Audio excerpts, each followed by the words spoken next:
we have covered in previous video that the child's spiritual identity is tied to the mother. Remember, if a witch gives birth to children, they are witches and wizards automatically.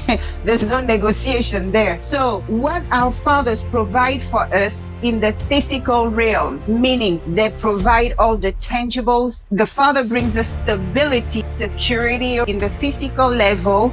Guess what? The mothers provide for us on the emotional level and spiritual level the same way. You see how both of them are crucial? So the many ways an African mother spiritually provides for her family. She's the power generator. She's the lucky charm. So when she's loving toward herself and toward her children, whatever the husband catches is turned into a gold mine. That's the secret of us African women. That's why during slavery and colonization, they have to give her hell. She's the wealth producer of her men. So when she's at peace, she's happy, she's loving herself, then she's that love generator. She will have enough love to give to those around her. So you understand how it works. And love is the key. Love is the root of everything. Everything we do, if the foundation is not love, rethink it. Yeah. And love is just not all www. Yeah. There's a thin line between that love and that hate, depending on which side you tap dance. Let anybody you're dealing with. Don't come try me. Don't come push buttons. We are not in elementary anymore. Because anything we do in our homes, our children are watching, our children are observing, our children are learning. So don't allow yourself in an unhealthy situation because you will pollute your next generation as a mother. Okay? So this is how she spiritually provides financial ease, financial wealth for her family by her remaining pure and loving and nurturing. Okay? That's why some people wonder, but his wife is not working, but he seems like he's doing very well because she's out there generating wealth for him. Okay? Spirituality. Usually the mom is the one who would give the direction of the spirituality of the family because that's really her role. She's the spiritual protector of the family. Just like the dad is the physical protector of the family, she is the spiritual protector. So she will be the one inquiring about the different spiritualities if your family already wasn't born in one. She most likely will be the one because that's what's her job on earth to do, to protect her family. Okay? So we will go into details with the level of protection. She has to protect the children and her spouse. We will cover the shield she is to her family.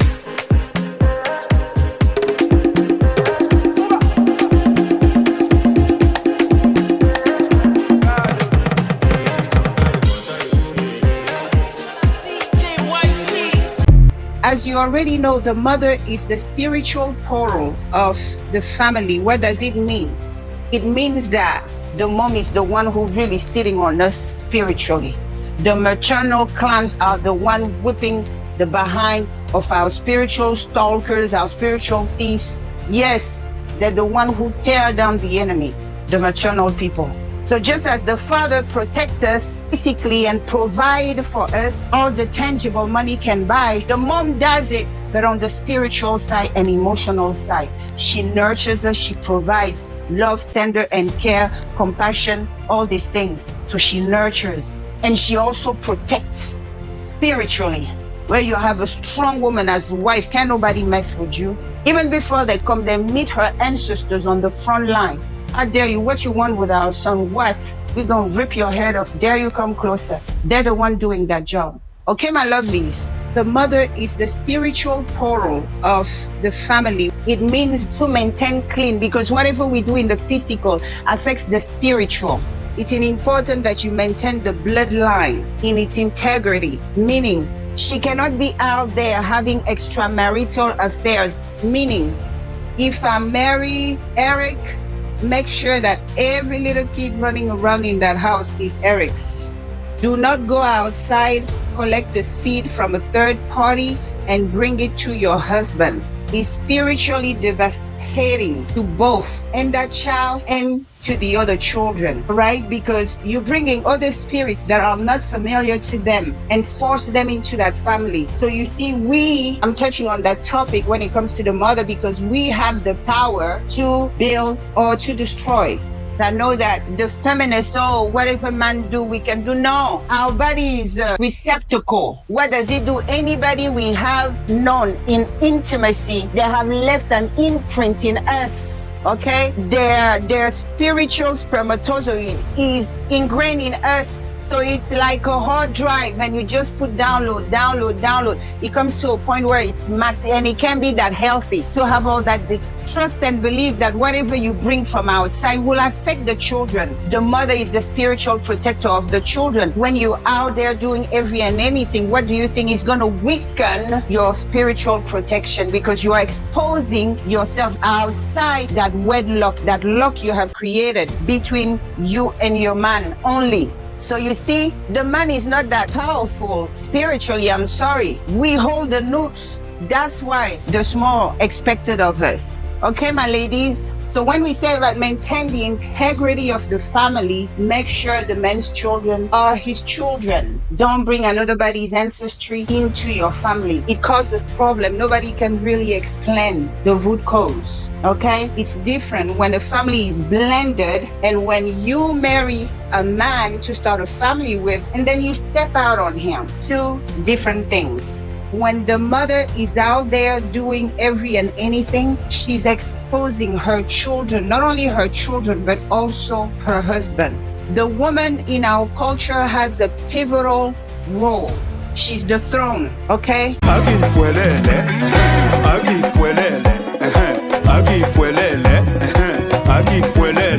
Stéphane, les cerveaux d'État.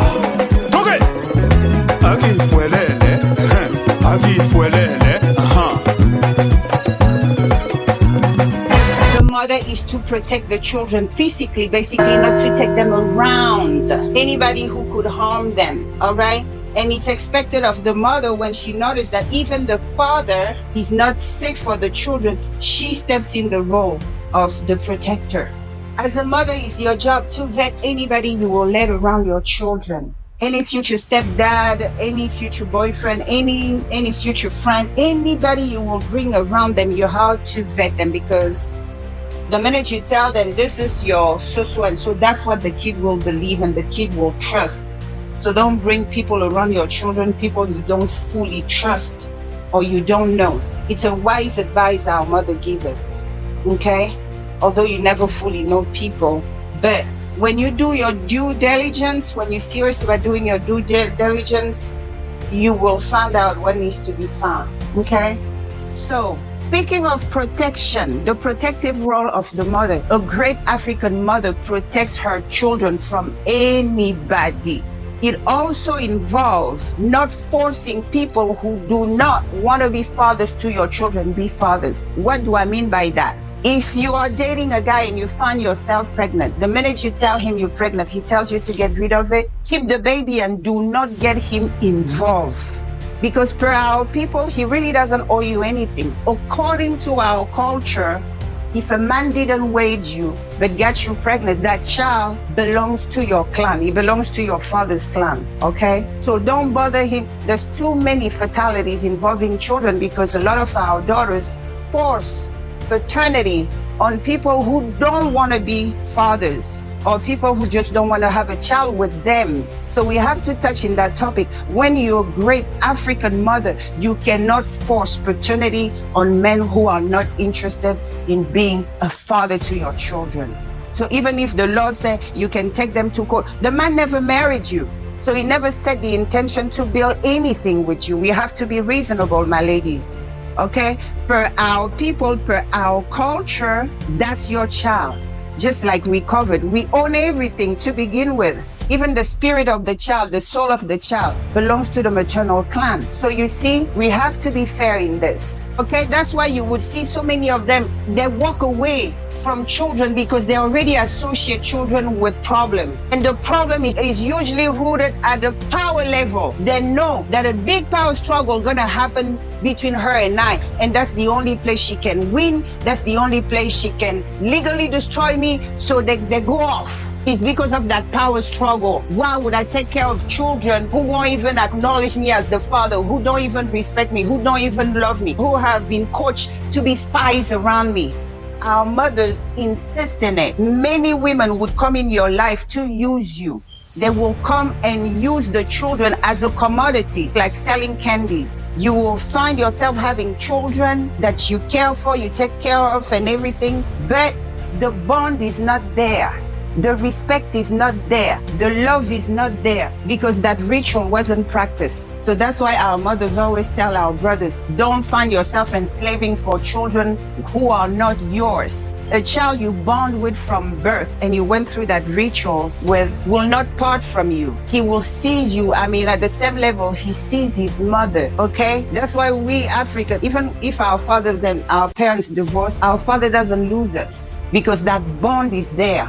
And a fair woman, a good mother, a great mother will make it happen. The man doesn't lose his children. In the contrary, tradition says they will stay with the father in case of divorce. Because if they leave the father's compound, they become clanless, they become bastard. So you see, so the father has his respect back at home in Africa, but in the diaspora, they wage war between our sons and daughters. So our sons clearly struggle in that department, asserting authority in their homes with love and care. It's a challenge. I see that. Our mothers are the ones giving us to our fathers because in most of our tribe, your lineage is defined by the paternal bloodline. So they respect that. They don't want to make you a clanless child. They don't want to make you a bastard. That's the fear of most African mothers. They don't want to bring forth bastards. So they will do their best to keep the structure, that group of people, that clan, you get your sense of self. That clan, that cocoon you come from, you get your identity from. She will respect it and back off. Okay, like we say, we don't cross blood, we respect blood. Certain things are there, they're established from long time ago, and we are nobody to come and defy it and challenge it just because we feel we can. Okay, so boundaries have to be taught, and that's why you would see most African fathers, they have such authority over their children and their wives because we are taught to respect them. We are taught to love them. Our mothers introduce us to our fathers from birth and teach us how to love our fathers, how to respect them, how to basically be that son or daughter to them because that bond is there. And a fair woman, a good mother, a great mother will make it happen. She will initiate it gladly, because she's mature enough to know that in this, there's just not me involved. That child has a father as well. So it's a training. It has to be implemented from a young age. And you, as a son of ours, you have to make sure you marry a woman traditional enough who will carry on these values. They are there for something because it puts the men in a disadvantage. They work, raise families who don't give a damn about them. It's not fair. Okay, it's not fair. We don't marry people to torture them. We marry people to share good moments, even painful moments. It's about sharing. We share everything, and the good and the bad. Make their life easier. But so many people think of marriage as a buffet. I only want this. I don't want that. No, my dears, it doesn't work like that. So no matter how you feel about that man, our daughters out there, give him his children, introduce the children to him.